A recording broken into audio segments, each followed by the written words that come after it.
औज़ुबिल्लाहिमिनश्शैतानिर्रजीम बिस्मिल्लाहिर्रहमानिर्रहीम। मैं हूँ राना शकील रहमान, FBN पर खुश आमदीद। नाज़रीन, एक हिंदू दानिश्वर ने कामयाबी पर गुफ्तगू करते हुए कहा कि मादी एशिया में इजाफा ग्रोथ, जिसे ग्रोथ कहते हैं हम लोग, कि जो मादी एशिया पे है वो जिसे हम ग्रोथ कहते हैं। अगर आप किसी कंपनी का टर्नओवर 50 लाख से 100 लाख या 125 लाख से बढ़ते बढ़ते अरबों में चला जाता है, अगर आपकी दौलत में बतदरीज लगातार इजाफा हो रहा है, जायदाद में इजाफा हो रहा है, फसलों से, खेतों से होने वाली आमदनी में इजाफा हो रहा है, तो ये सब ग्रोथ है। अगर इस ग्रोथ के साथ साथ आपके अदबो अदाब बर्ताव और तरीकों में बेहतरी आ रही है, एक सिंगल फर्द से लेकर पूरी कौम पहले के मुकाबले में अदबो अदाब और तौर तरीकों में अच्छी हो रही है। अगर आपका डिसिप्लिन बेहतर हो रहा है, अगर आप वक़्त की अहमियत को भांपने लगे हैं, तो ये प्रोग्रेस है। ग्रोथ जो आपकी इनकम में इजाफा हो रहा है, अगर आपके अदब-ओ-दाब, आपके तरीक़ों में, आपके अखलाकियात में इजाफा हो रहा है, तो ये प्रोग्रेस है, जिसे हम तरक्की कहते हैं। और अगर ग्रोथ और प्रोग्रेस, तरक्की के साथ साथ आपके इखलाक बेहतर हो रहे हैं, तो ये कामयाबी है। इसे कहते हैं कामयाबी। ग्रोथ, ठीक है। ग्रोथ के साथ साथ अगर आपके अदब-ओ-दाब में और उसके बाद आपके इखलाक में, ग्रोथ के बाद अदब-ओ-दाब और डिसिप्लिन और उसके बाद आपके इखलाक में, ये तीनों चीज़ें इकट्ठी करें तो फिर है इंसान कामयाब, जिसे कहते हैं कामयाब इंसान। तो फ़र्द से लेकर कौमी सतह पर यही टारगेट होना चाहिए। अमेरिकी फ़िलासफ़ी ने कहा था कि तहज़ीब रवायत का एक हुस्न है, जिसको हर सूरत बरकरार रखना चाहिए। जैसे कि माँ बाप, उस्ताद, उम्र के लिहाज से, रिश्तों के लिहाज से कोई भी बड़ा हो, उससे आप अदब-ओ-अदाब से, उसका उम्र का लिहाज करते हुए, माँ बाप का लिहाज करते हुए, रिश्तों के लिहाज से आप ये सारी चीज़ें करेंगे, तो इसके साथ साथ आप एक कामयाब इंसान हो सकते हैं। सिर्फ ग्रोथ से कामयाबी नहीं मिलती है, या सिर्फ डिसिप्लिन से कामयाबी नहीं मिलती है। कामयाबी उस वक़्त मिलती है जब आप अखलाकी तौर पर, अदब और अदाब के तौर पर जब आप आगे निकलते हैं, तो उसे कहते हैं कामयाबी। फिर एक इंसान कामयाब होता है। नाज़रीन, एक मैं आपको छोटा सा एक वाक़या सुनाता हूँ,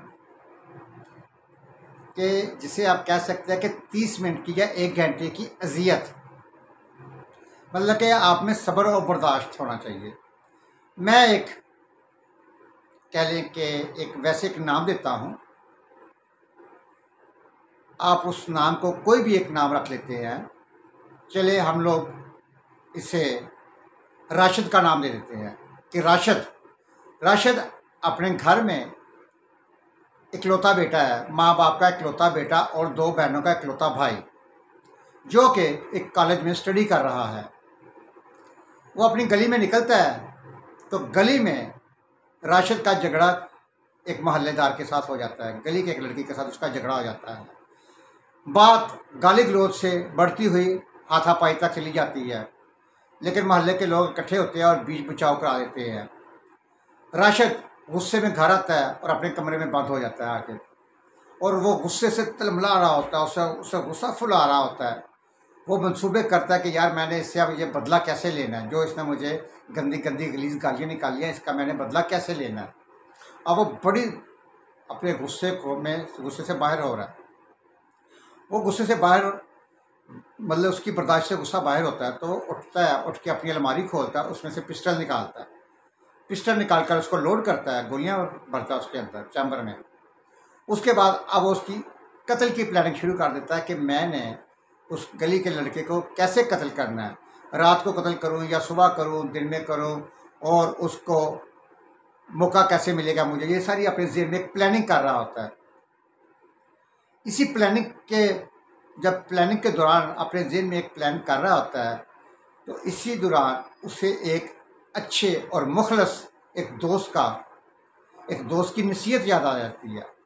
नसीहत क्या होती है कि यार राशिद, कभी ज़िंदगी में कोई ऐसा काम ना करना, मतलब कि जब भी कभी कोई गलत काम करने लगो, कोई भी किसी भी लिहाज से, वो खा लड़ाई की झगड़ा हो, वो मियाँ बीवी के तल्लक हों, वो बेटे माँ बाप का या बेटे का बाप के साथ मसला हो, या किसी लिहाज से किसी और कोई मसाइल हो, तो उसके बाद में जो रिज़ल्ट निकलना है उसको ज़रूर ज़हन में रखना है।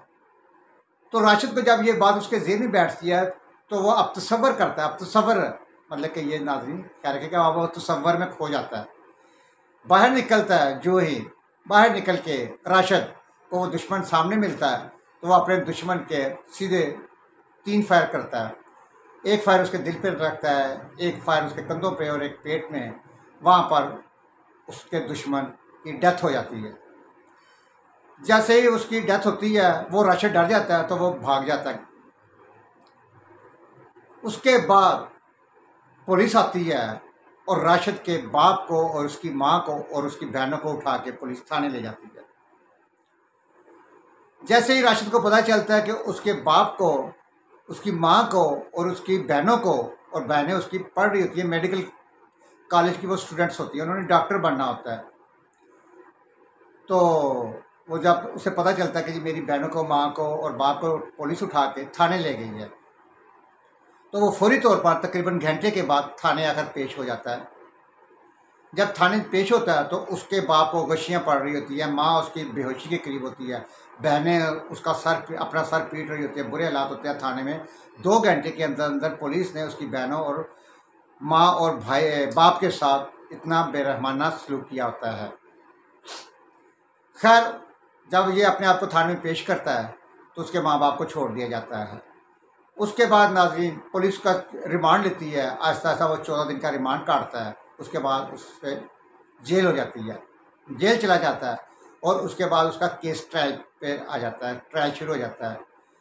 3-4 साल उसका केस ट्रायल पे रहता है। तो वो देखता है कि जब केस उसका ट्रायल पे चल रहा होता है, तो उसका बाप आता है, उसके बाप की कब्र झुक जाती है। पता चलता है कि उसकी माँ बीमार पड़ चुकी है, बहनों की तालीम ख़त्म हो चुकी है, कॉलेज उन्होंने छोड़ दिया। आहिस्ता आहिस्ता पता चलता है कि जी घर की फ़लाँ चीज़ भी बिक गई है, घर के बर्तन भी बिक गए हैं, यहाँ तक कि जो बहनों का जहेज़ का सामान बनाया होता है, बहनों की शादी के लिए जेवर बनाया होता है, हर चीज़ वो बिक जाती है, सिर्फ़ और सिर्फ एक घर रह जाता है।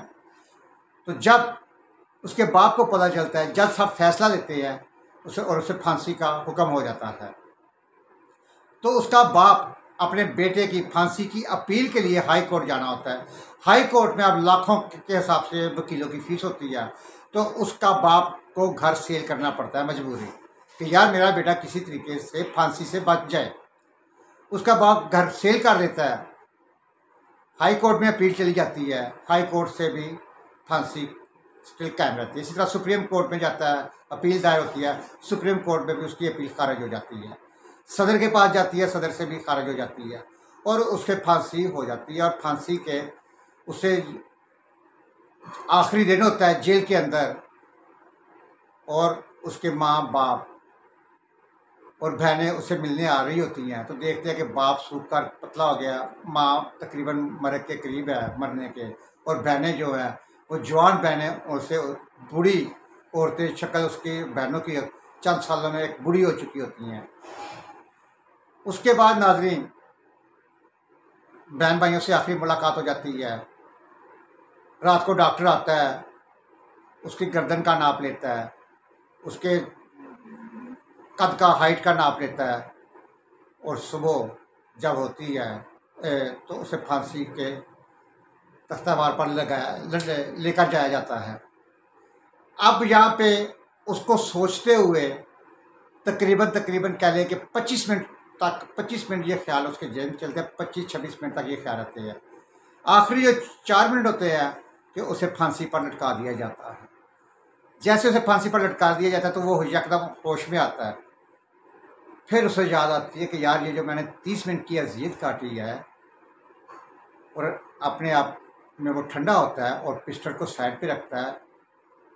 तो वो कहता है कि या अल्लाह मुझे माफ़ कर देना, आइंदा से मैं कभी गुस्से या जज्बात में आके ये काम नहीं करूँगा। वो अपने आप को ठंडा करता है और उसके बाद नाजरीन वही राशिद पढ़ लिख कर एक बहुत बड़ा ऑफिसर बनता है और उसकी बहनें डॉक्टर बन जाती हैं। अगर उस वक़्त वो गुस्से से पागल जैसे हो रहा था तो वाकई ही जाके उसको दुश्मन को मार देता तो उसकी ज़िंदगी का वो रुख क्या होना था। लेकिन उसने जो 30 मिनट की अजियत काटी है उसकी ज़िंदगी का वो रुख होना था। नाज़रीन, आज मैंने सोचा कि ये आपको सियासत, हर वक्त सियासत पे प्रोग्राम करते हैं, तो इस तरह का प्रोग्राम करें जिसमें शायद ये मेरी 2-4 मिनट की जो एक अच्छी सी तजवीज़ है मेरी अपनी यूथ के लिए, अपना ख़ासकर जो आजकल के जवान बच्चे हैं कॉलेजेस उनके लिए, और बड़ों के लिए, माँ बाप के लिए भी, शादीशुदा जोड़ों के लिए भी, हर तरह का एक बड़ा खूबसूरत सा नसीहत है कि कभी भी अपने जज्बात से बाहर ना हो, हमेशा सब्र और बर्दाश्त।